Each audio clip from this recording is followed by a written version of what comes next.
क्या आपने कभी किसी ऐसी औरत के बारे में सुना है जो मरी तो कई साल पहले, लेकिन उसका खौफ आज भी जिंदा है?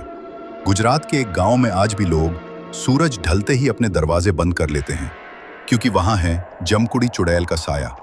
ये सिर्फ एक कहानी नहीं, ये उस हकीकत की दास्तान है जिसे आज भी कोई जुबान पर लाना नहीं चाहता। तो चलिए एक ऐसी दुनिया में चलते हैं जहां डर ही इकलौता सच है। शुरू करने से पहले अगर आप इस चैनल पे नए हो तो कृपया चैनल को सब्सक्राइब कर दें, जिससे हमें ऐसी वीडियो बनाने में मोटिवेशन मिलता रहे। बहुत मेहनत लगती है ऐसी वीडियो बनाने में, और वीडियो अच्छा लगे तो लाइक और शेयर करना मत भूलिएगा। धन्यवाद। गुजरात के एक कोने में बसा छोटा सा गांव शिवपुर, दिखने में शांत, लेकिन इसके पीछे छुपा है एक भयानक रहस्य। गांव में एक पुराना महल, और उस महल के सामने पुराना पेड़ है जहां कोई नहीं जाता। कहते हैं वहां किसी औरत की आत्मा भटकती है, जमकुड़ी। उसके बाल लंबे, चेहरे पर तेज और आंखें ऐसी कि जिसे देख लें वो कांप जाए। कहानी शुरू होती है 80 साल पहले। एक राजा को 100 रानियां थीं, और वो 100वीं रानी का नाम जमकुड़ी। राजा जमकुड़ी और बाकी किस भी रानियों को प्यार नहीं करता था। पूरे दिन शराब के नशे डूबा रहता था। ये बात जमकुड़ी को अच्छी नहीं लगती थी। एक दिन जमकुड़ी ने राजा को अपने वश में करने के लिए तांत्रिक के पास जादू टोना सीखा। उसके बाद शिवपुर गांव में सब लोग बीमार पड़ने लगे। गांव में अकाल पड़ा, सब भूख से मरने लगे, और राजा और उनकी रानियां भी बीमार पड़ गईं। महल और गांव की खुशियां बर्बाद हो गईं। राजा ने इस समस्या का हल निकालने के लिए गांव के पुराने मंदिर में पंडित के पास गया और सभी बात कही। फिर उस पंडित ने अपने मंत्र से उस समस्या का पता लगाया। पंडित ने कहा, सारी समस्या का हल आपके महल में ही है, और वो कोई और नहीं, आपकी 100वीं बीवी जमकुड़ी। पहले तो राजा को भरोसा ही नहीं हुआ।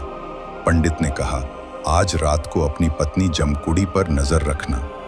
आज अमावस की रात है, वो जादू टोना करेगी। फिर राजा महल में आया और रात होने का इंतजार करने लगा। जब रात हुई तो राजा जमकुड़ी के रूम में छिप के देखा तो वो जादू टोना कर रही थी। राजा को बहुत गुस्सा आया, और फिर राजा और गांव वालों ने मिलकर जमकुड़ी को वो पेड़ के साथ बांधकर जिंदा जला दिया। उस दिन से जमकुड़ी की आत्मा उस पेड़ में भटकती रहती है, और जो भी उस पेड़ के पास जाता है वापस नहीं आता।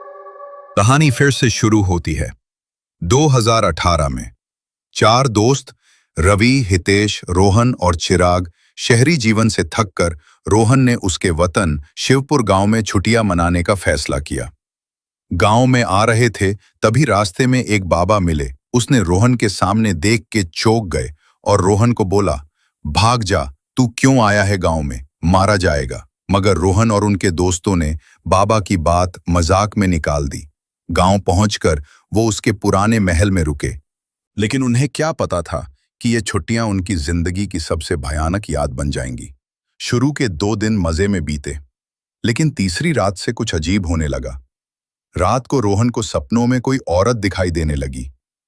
तू आ गया, मैं इतने सालों से तेरा ही इंतजार कर रही थी, अब मैं तुझे छोड़ूंगी नहीं, मार दूंगी। वो हंसने लगी और कहा, अब तू वापस नहीं जा सकता। हर रात उसकी हालत और खराब होती गई। चौथे दिन वो गांव के पुराने मंदिर पहुंचे, जहां मिले वो ही पुराने पंडित से। वो आज भी जिंदा थे। उन्होंने बताया कि ये सब जमकुड़ी का प्रकोप है। रोहन को देख के बोले, तेरा ये पुनः जन्म है तो अगले जन्म वो ही राजा था। तू ही इस गांव और हम सबको बचा सकता है। वो आज भी आत्मा बनकर उस पेड़ के नीचे भटकती है। हर अमावस्या पर वो किसी लड़के की बलि लेती है, और इस बार शायद रोहन उसका अगला शिकार था। पंडित ने कहा, अगर उसे रोका नहीं गया तो वो पूरे गांव को नष्ट कर देगी। अब सिर्फ एक रास्ता बचा था, रोहन का बलिदान। लेकिन सवाल था, रोहन बलिदान देगा? रोहन तो चौंक गया, उसको डर लगने लगा। फिर उसने हिम्मत करके गांव वालों को बचाने के लिए उसने जमकुड़ी की आत्मा से लड़ने का फैसला किया। पंडित और गांव वाले रोहन के साथ उसे पैड के पास गए, जहां सब शुरू हुआ था। मंत्र पढ़े गए, हवन हुआ, लेकिन तभी जमकुड़ी की आत्मा प्रकट हुई। फिर वो पंडित ने पूछा, क्या चाहती है तू? तू क्यों गांव वालों को परेशान कर रही है? चली जा। जमकुड़ी हंसकर बोली, मुझे ये लड़के के साथ शादी करना चाहती है क्योंकि यही है मेरा पति। उसने ही मुझे मारा था और वो मुझे फिर से शादी करके एरे साथ आए तो मैं यहां से चली जाऊंगी। रोहन ने डरते डरते हिम्मत दिखाई। उसे जमकुड़ी की आत्मा को शांति देने के लिए वो पैड के नीचे अग्नि को साक्षी मानकर 7 फेरे लेके शादी की और वो दोनों गायब हो गए। हवा तेज चलने लगी, आग बुझ गई और अच्छे दिन की सुबह की किरण निकली और गांव वाले खुश हो गए। रोहन ने अपना बलिदान दिया या एक अंधेरे सौदे से गांव को बचा लिया, ये कोई नहीं जानता।